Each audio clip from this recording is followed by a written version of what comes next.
Charles County Now. I am Natasha Anthony. As students head back to class, keeping them safe and secure is a priority for schools. To discuss new innovations and best practices for protecting students while maintaining a positive learning environment is Jason Stoddard, the Director of School Safety and Security for Charles County Public Schools.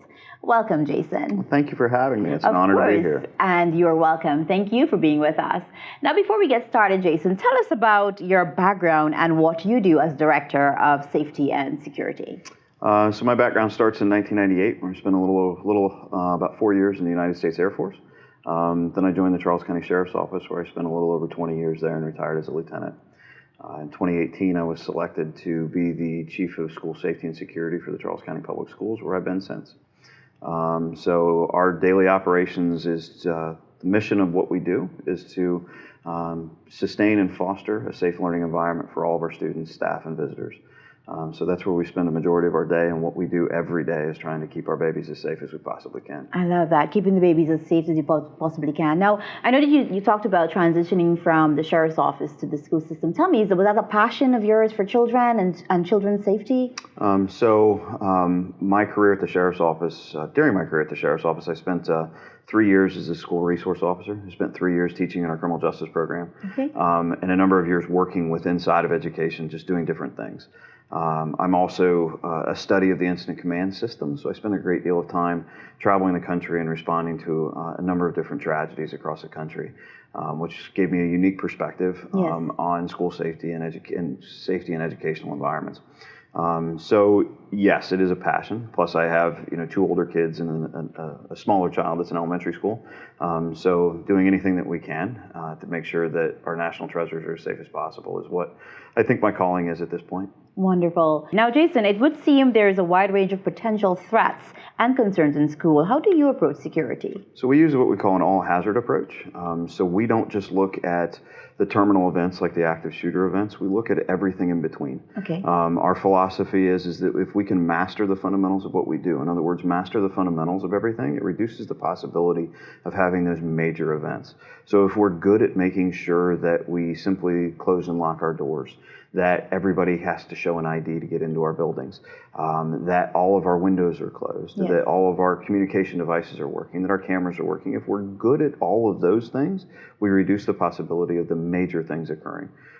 With 41 schools and centers, with over 5,000 employees, with over 27,000 students, things are going to happen on a daily basis. At any given time, 1/5 of Charles County populations are in our buildings.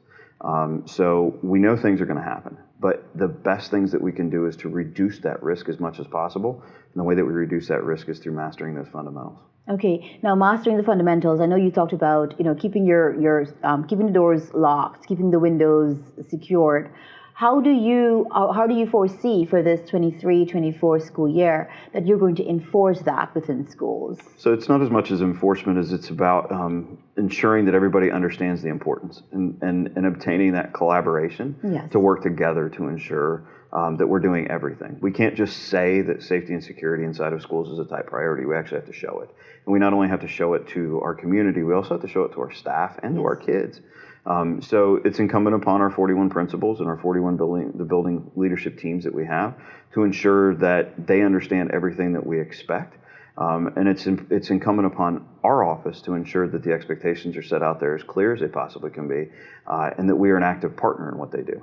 And that's what our office prides ourselves in, is that when they pick up the phone and they call us, we're there to help, and that we will respond out and do the things that we need to do. Okay, and I know that I'm segueing a bit from the questions that we do have listed, but my journalistic mind is just swirling, especially as a mother myself of Charles County students. Now, last year you've noticed whatever you've noticed. This year you're prepared for whatever you've noticed back then. How prepared are you to say, you know what? This year we're going to do this, this, and this to make things better? So we're always trying to make things better. We're never stopping. We're always learning. Awesome. One of the things that last year that we did was in a post-Uvalde world, we had to learn as much as we could about that incident and that tragedy. So we spent a great deal of time reviewing all the after action reports, interviewing people that we could find that were either on the scene or responded or had information, and looking at those videos and taking that information that we found that could be helpful to our public safety partners and to our keeping our kids as safe as possible and implementing it into our safety and security strategy. There is no one thing that keeps our kids safe. If there was, we all would have bought it by now. Definitely. We have to have layers upon layers, and those layers have to overlap. There has to be redundancy in everything that we do. So that's what we build upon. Some of the things that we found, the Uvalde tragedy, was the fact that the officers, because they were responding to a crisis incident and it was actively going, didn't know whether the subject was inside of a classroom or an office. Yes. So what we did last year was we implemented a process to where every one of our classrooms now has the classroom number in the exterior of our classrooms, so that from an initial glance, our public safety partners can see that's a classroom or that's an office from the outside. They can also line up on our maps, because there's no way that we can expect all of our public safety partners to have all of our schools memorized. So we wanted to make sure that they could overlay those maps and be able to see, oh wait, that's classroom 107. That's where I need to Wonderful. be. So we continue to learn. We continue to keep in contact with our partners across the country. I just returned from Dallas, where I sat with hundreds of our colleagues to talk about what we need to do across the country to do better. Perfect. What's working and what's not. So we're engaged at both a local, a regional, a state, and a national level to ensure that we're keeping up to date on everything that's going on. When the latest tragedy happened in Nashville, we were on the phone with people, we were on the phone with other colleagues and with other states, trying to figure out as much information as we could. How could we reduce the risk of this happening? There's no way that we can guarantee that we can stop anything. It's all a reduction of risk, and that's what we're after.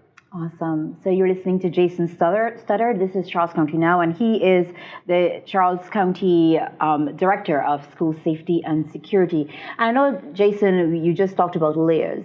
Now, with a multi-layered approach, how is staff involved and trained to handle an incident or threat? So some of the things that we do with our staff routinely is we require a tremendous amount of professional development. Okay. So that may be in person. Like, for example, every year our office goes around and we do an hour-long presentation. We call it a Safe Schools presentation.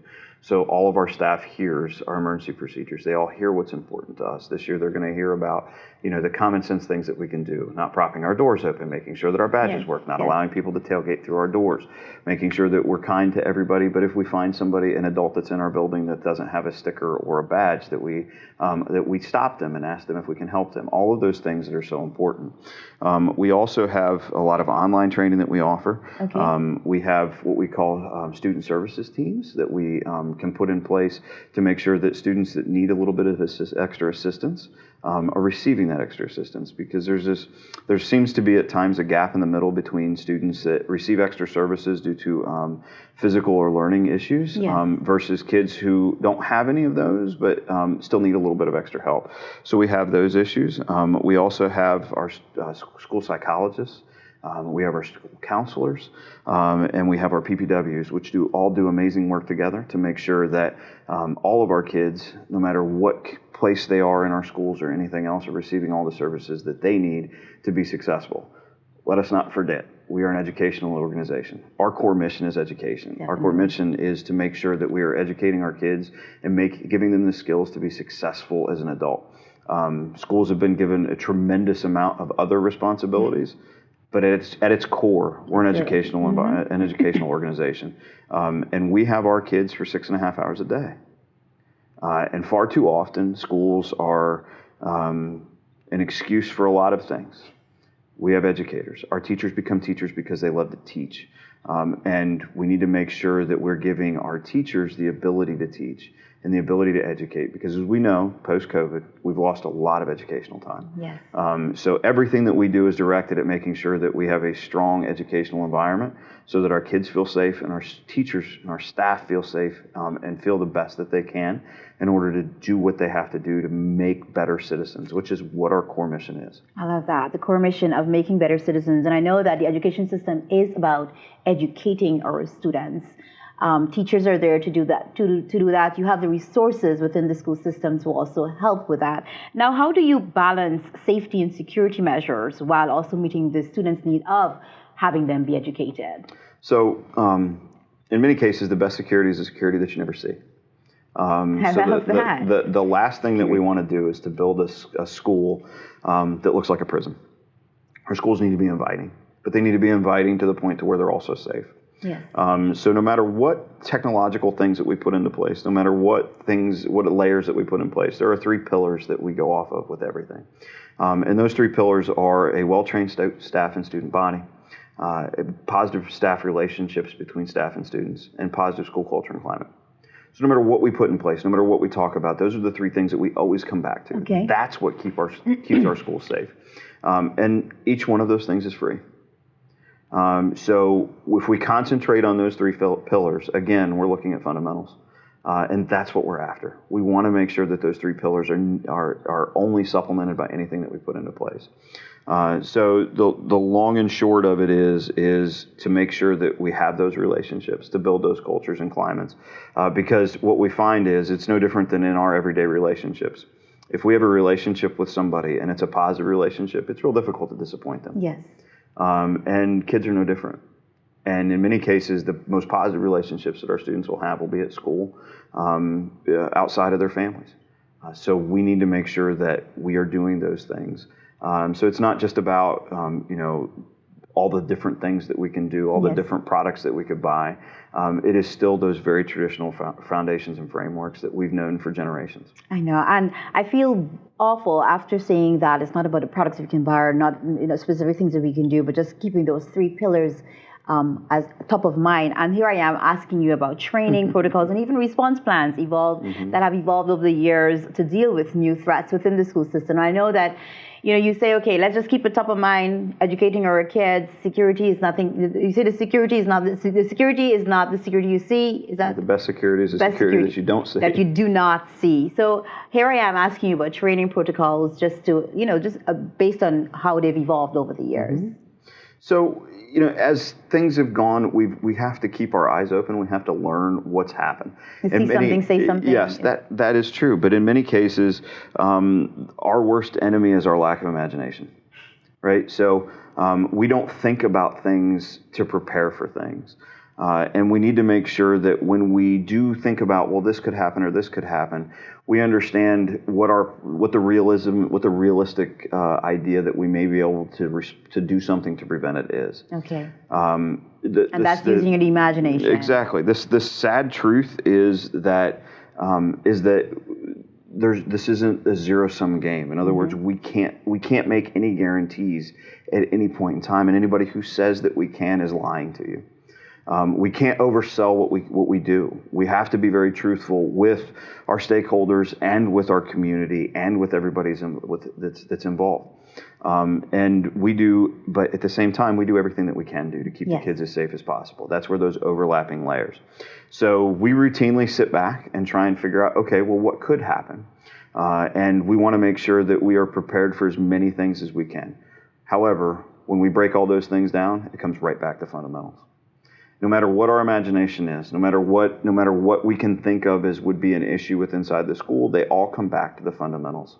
They all come back to making sure that we're doing the fundamentals correctly. And can you just reiterate some of those fundamentals for the audience? So things like making sure that we are able to deter a threat from happening. So making sure that we're consistent in our enforcement of our rules and our code of conduct.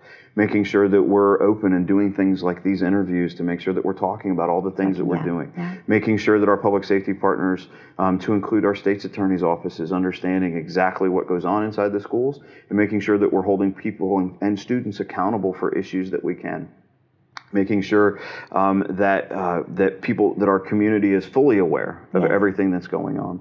Making sure that if there is something that happens, that we can detect it as fast as possible, whether that's through camera coverage or whether that's through making sure that we have natural points of surveillance, making sure that our grass is cut, our trees are cut down, things like that. Just things that are so simple. Yes.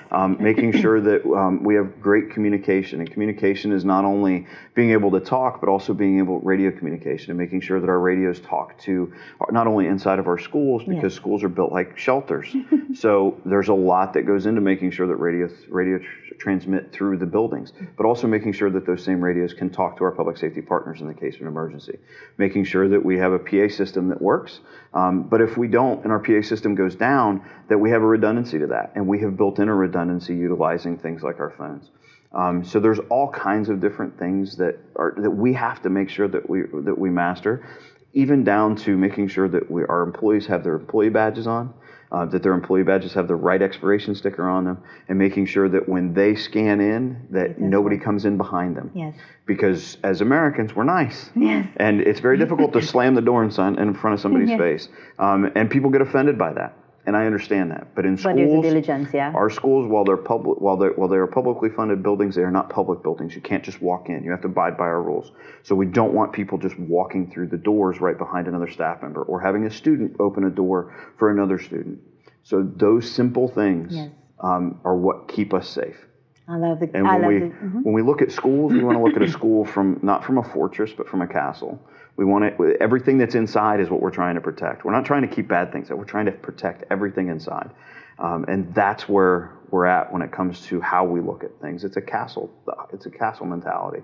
It's not keeping people out. It's not building fortresses. It's keeping everything inside as safe as possible. I absolutely love that. Our school systems, they're not a fortress. They're castles. We're protecting precious babies in those school systems. This is Charles County Now. We are talking to the Director of School Safety and Security of Charles County, Mr. Jason Stoddard. And now we are at the end of our interview. Thank you so much. You have given me enough information so that I, too, can be as diligent as a parent to ensure safety and security in our schools. Now, I know you talked about the communication systems and radios, and these are all, technologies. Now, what are some of the latest technologies added to those or updated and systems within the schools that you're using to monitor threats and keep our students safe? So one of the first things that I'm super excited about this year is we received funding to hire 7 youth engagement advocates, which these are individuals who come from a variety of backgrounds who are going to be assigned to our high schools to start with. Okay. And they are going to be an additional trusted adult in our schools.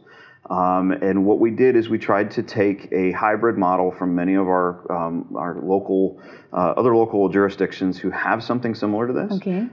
So they are part security, but more mentors, relationship builders, and another trusted person that's not a police officer, that somebody can go, that our students can go to inside of our schools. So we're starting that program this year. They actually start on August 7th with 3 weeks worth of training before they go into our schools. So we are super excited about that. Awesome. It's another innovative way. We're trying to be as innovative as possible. We didn't want another uniform presence of security, but somebody who could handle those physical security things, but also be another trusted adult inside of our schools. So we're super excited to have those, and we're hopeful that if with the program's success, that we'll see it expand into all of our middle schools next year. And continue to grow from there. Okay. So they will also be responsible for conducting code of conduct investigations for our vice principals, because one of the things that we found is our vice principals are so busy doing and dealing with code of conduct and disciplinary issues that they're not able to do the core mission of their job, which is the educational leaders of the building. Yes. So we're hopeful with this program that we'll be able to provide them with more time to do that educational piece, which again is our core mission. Wonderful. So the other thing that has received a tremendous amount of press this year has been our implementation of a program that is an artificial intelligence-driven gun detection program that we started last year. So now our external cameras at each one of our school locations has the ability to go from a reactive forensic value to something that's proactive to identify an individual who is carrying or holding a weapon and approaching our school. Interesting. Or approaching a school. But we need to understand there's limitations to that system as well. Just like every other security system that's out there, there is limitations to it. And so what we are doing is trying to buy ourselves seconds, what matters in a crisis, for somebody who has the intent to attack a school with a firearm. This became super important after Nashville, and also what just happened the other day in Memphis. where an individual approached the front of a building with a handgun, was unable to get into the school due to the school security measures, and subsequently left, which is what we want. Yes. Again, we use the 5 Ds of physical security, and that first one is the detection, or the detection of it. Okay. And we want to make sure that we can detect that threat as soon as possible. And then some other things that we're working on is we are updating our See Something, Say Something, which is our anonymous tip line. We're looking at some updating of some marketing with that to make it easier to find. So maybe the use of QR codes and placing those QR codes throughout the buildings, maybe even on our school buses, things like that. So we're looking at that. We're obviously, student IDs has been a project that we've had ongoing for about 5 years now. It's had some problems with COVID. But what we found with the student IDs is when kids are wearing them, it is very helpful to identify kids that belong in the school and kids that don't. And we've actually seen several instances where we've had people that didn't belong inside of a school show up not wearing their student IDs, and the administration was immediately able to identify them as not being students. Again, one of the biggest threats to our buildings is people who don't belong there being inside of our buildings. So having that voluntary compliance from the students with the emphasis from the parents, wear your ID. We need that. A couple years ago, we instituted a backpack policy to where we don't allow our students to carry backpacks between classes. Students are more than welcome to bring backpacks into school, but they must put them in their lockers. We will not be instituting a clear backpack process, and I think it needs to be clearly stated that that's not in our future. Okay. But we will allow kids to bring their backpacks to school, but not to transport them between classes. And that helps to ensure that we never want weapons inside of our buildings. But if there is a weapon that's brought inside of our buildings, we don't want it inside of a bag, because when it's inside of its bag, it's very easy to transport. Yes. It's very easy to move. Every one of the firearms that we have recovered since I've been at Charles County Public Schools have been inside of a bag. So it makes sense to not allow the bags to be transported between classes. And one of the other things that we're doing is we're adding more cameras to our buildings. We plan on spending some grant funds to add some more cameras, again, because of the gun detect program. Cameras are forensic in nature. So with the artificial intelligence-driven technology, we're able to take that and to make it very proactive. So we want to make sure that we're utilizing that system as it's designed to, and to be as effective as it can be. And the last thing is this year we are really going, as we did last year, emphasize that positive culture and climate inside of our schools. Again, it's a pillar. We know that it works. And you'll see through some of our school improvement plans that have been published for last year and this year that the improvement of school culture and climate is a high priority inside of our schools. We want to make sure that our communities are a portion of our school. Yes. One of the biggest things that we can have is that involvement that we see at the elementary school level continue at the middle school and the high school level. Sadly, it changes at the high school. It does. Yes. As parents, as kids grow, parents they get involved in different things. But what we actually need is as much, if not more, involvement from those high school parents. To the ideal situation would be to have a community that revolves around a school, and when there's events that occur that are below the standards that they would expect, that the community says it. That the community says this is not what we expect from our school. This is our school. Yes. And that's what we're after, is to have as much of that involvement in our schools as we possibly can from our community. Definitely. Thank you so much, Jason. I know you talked about the community having a voice. You also talked about the school system being not a fortress, but a castle. You talked about security. You talked about all the improved technology. You also emphasized the need for parents to be more involved in their children's school life or education as they become older, and that parents need to enforce wearing of the badge, not taking your backpacks throughout classes. What else can we as parents do to help you as a safety and security director? So the biggest things that I can is to be involved with your children. To sit down and ask them how their day was, and we all know. Yes. The answer is, I don't know. We know that, but my kids usually be like, I say, how was your day? It was fine. Yes. When I went to school, day at school wasn't fine. It was hard work. Yes. So and what did you do? I can't remember. Well, don't stick with that. Find out. Being involved as a parent. Talk to your children on a regular basis.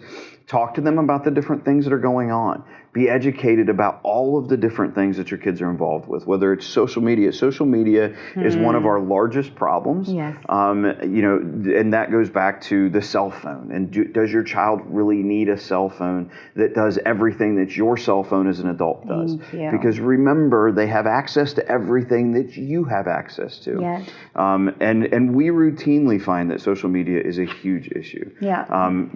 Gaming. That doesn't happen in school, but it does happen at home. Gaming is a huge issue that leads to a lot of threats. It leads to a lot of bullying. And parents don't realize that their kids are staying up till 2 or 3 o'clock in the morning playing those games, and sometimes those conversations are occurring. And most of the time they're occurring as a result of the game, not as a result, but the kids say, kids are kids, they're adolescents.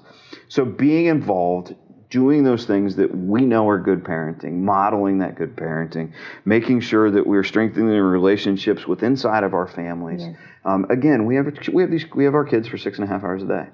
So when you multiply that by 5, that's not very many hours of the day. Yes. Or hours of the week. Yeah. So our teachers are there, our educators are there to educate. They're not there to raise kids.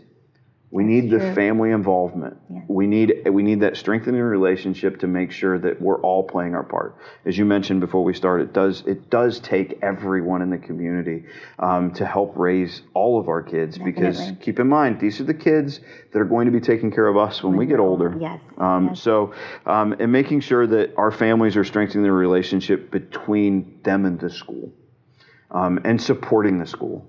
What I will tell you is the Charles County Public Schools doesn't always get it right, but we get it right about 95% of the time. This is an amazing organization with an amazing staff, but we're not always right, and we can acknowledge that. But we don't get it wrong near as many times as what people think we do, or what the social media people say that we do. So we need that support. We need those people that know that we do good things to come out and say, wait. Let's wait a minute until all the facts come out here before we start jumping on the bandwagon. Definitely. Let's understand that we all have our own perceptions of our children and whether they're angels or not, and whether we have the whole story. Yes. And we get all that, but making sure that we're strengthening that relationship and understanding that our staff is doing the best that they possibly can. They don't get paid to be abused. They don't get paid to be yelled and screamed at. They don't get paid to come to work every day and to be fearful who's going to walk through the door. I know. Everybody is doing the best that they can. There is no one that gets into education because they don't like kids. They all love their kids. I love it. And they all want to do everything that they can, but they need everybody's help. Especially to have our parents to have a strong voice, and have a positive relationship with our staff and students and the schools, and that helps with accountability all the way around. Because believe me, many of our staff members and especially our teachers want to have courageous conversations with their parents about their kids' grades or not what their behaviors and things like that. But in many cases, it falls upon deaf ears. So we need all of those people to come together. Definitely. Thank you so much, Jason. And there you have it, Jason Stoddard, the Director of School Safety and Security for Charles County Public Schools. For Charles County Now, I'm Natasha Anthony.